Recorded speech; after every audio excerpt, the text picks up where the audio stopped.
everyone, my name is Matt Denton. I just moved into town here and my family told me about this video project. Oh, it seems like weird things follow me wherever I go. But, I'm hoping that Beaconsfield will be a nice, quiet change of pace. So exciting. This is one of the happiest days of my life. I mean, a girl that I had a crush on all those years ago, and she happens to be living in the same town that I live in all these years later. I mean, what are the odds of that? What are the odds of that? Anyway, what difference does it make? I'm excited, I'm ecstatic, I'm beside myself. I'm wearing my shirt inside out. Where am I?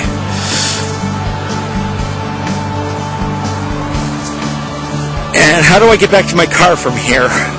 So on Friday, I met Cindy at Blondie's, and we had a really great time. We laughed a lot. We had a lot of things in common. And so, I'm thinking everything's going great. And so she gives me her phone number, and she gives me her address, and she tells me that her home is pretty close to the firehouse. It's at New Beaconsfield. So anyway, I tried calling her the next day, and there was no answer. And, I called a couple more times. I didn't hear anything. So I decided to drive by the house, the address that she gave me, and it's an abandoned building. Looks like nobody's been living there for years. Hey folks, well I guess you heard already about the big storm that hit. Supposed to hit all of Beaconsfield, and for some reason it only hit New Beaconsfield, and feeling really bad for those people today. I hope everyone's doing okay, and I hope the next video will be about happier things. Take care, folks. As you can probably see, I'm not feeling too well. I was helping out over in New Beaconsfield with the cleanup last week, as you probably remember. And as you can see, I was over at the Beaconsfield Fire Department there with my trusty garbage bag helping to clean up. And Blondie's was, supporting the workers and all that. And so I got some of their coffee there, and then there was some sort of green cream that somebody named Farmer Teddy apparently was giving away as samples, with the coffee. There's more good news. I got a job finally. As you all know, I've been looking for work even since before I came here. And Blondie's was open 24/7 during the cleanup, and now Blondie's has decided to stay open all the time, even after the cleanup. So they're looking to hire a bunch more people. So I got a call back, and here I am. Hey, it's Matt.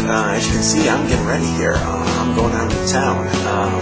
There's going to be a fundraiser for the residents of New Beaconsfield, and it's been organized by Elena Hernandez something.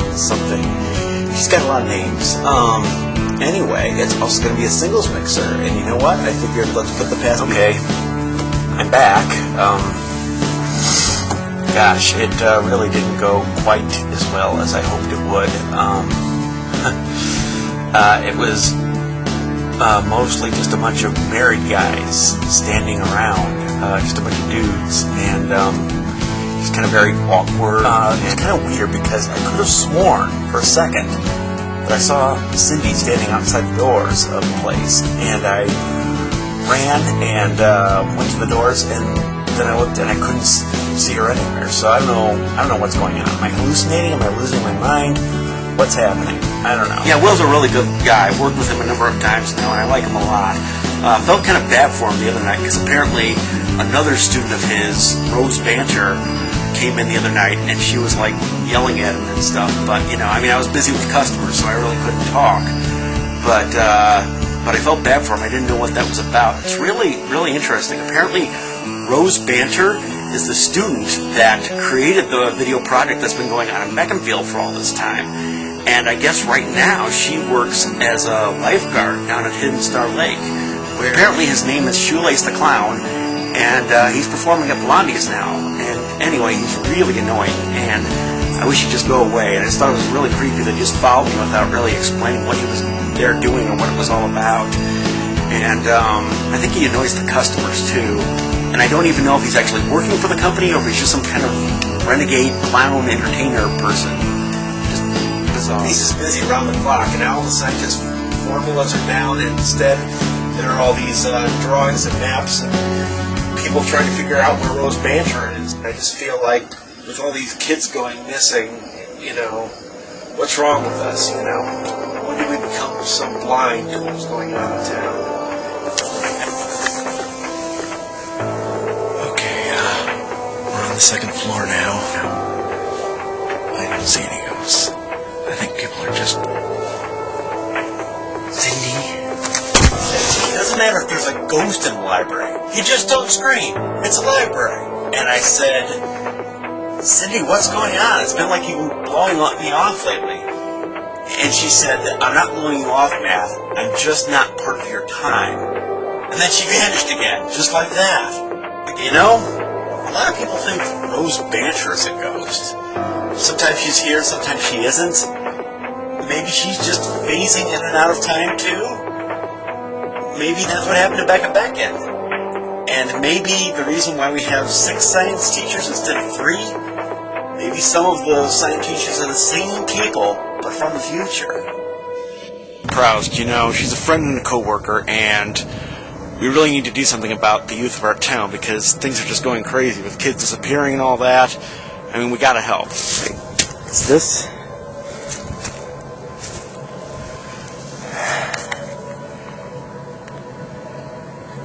Okay.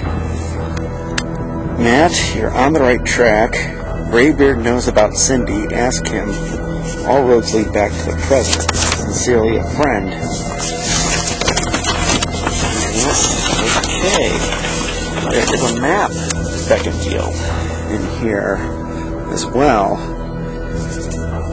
Okay. There's an arrow pointing to something way on the outskirts of town. The tip jar is now being used for a Find Coach Blondie fund.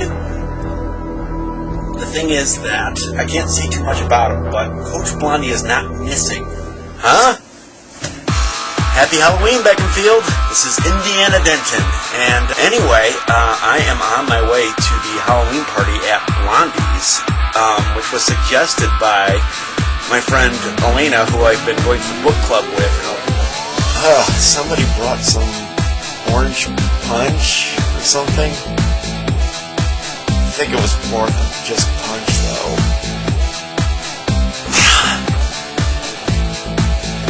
Being that this is Beaconsfield, maybe it wasn't even alcohol.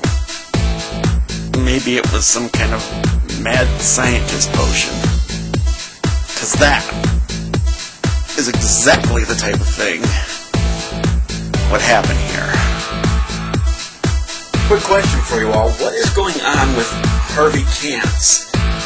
I thought that he was working on the field, and that's why he was in this spelunking outfit and all covered with mud all the time. But the field is covered up now, and Harvey is still wearing his spelunking outfit. Hey folks, just getting ready for the big audition. As many of you probably know by now, there's going to be a production of a new play called Legends of Beaconsfield here in town. I just got the flyer about it. So I went back in his office and I said,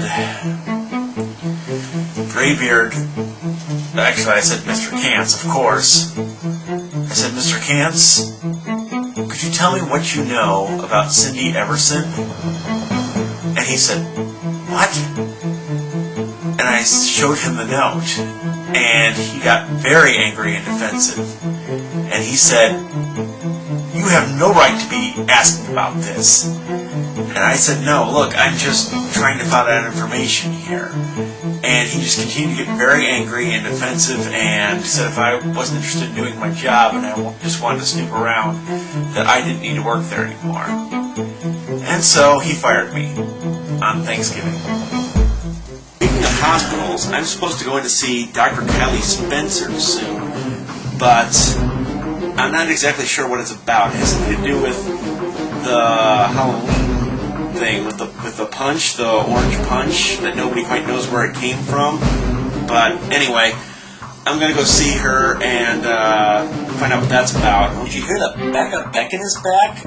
I mean, that's just amazing. Apparently, Irving Kantz found her not that long ago. And this just ties right into my theory, remember? A while back I said that Rose Banter, maybe she wasn't a ghost, maybe she was traveling through time, and now she's back. And suddenly the other ghost that we've seen around town, Becca Beckett, is back in the flesh. I mean, I just can't believe it.